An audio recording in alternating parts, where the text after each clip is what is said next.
Tinabla ni dating Pangulong Rodrigo Duterte ang inilabas na 10-dash line map ng China. Sa isang panayam sa SMNI, sinabi ng dating Pangulo na kahit ayaw niya makipagtalo sa China dahil tinuturing niyang kaibigan si Chinese President Xi Jinping, ibang usapin umano kung interes na ng ating bansa. Bukod dyan, pinabulaanan din ng dating Pangulo na nagbigay siya ng pangako na aalisin ang BRP Sierra Madre sa Ayungin Shoal. They're dreaming. I did not discuss anything about territory. What is there in the map is ours.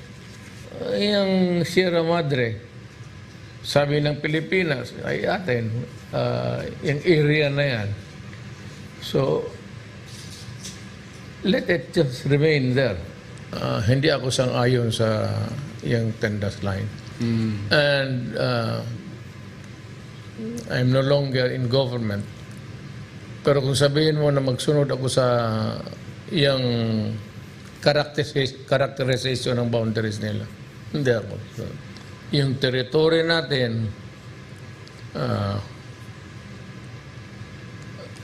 is non-negotiable, and it is freed of whatever friendship is one, alliance is another one, but the territory itself must be ours.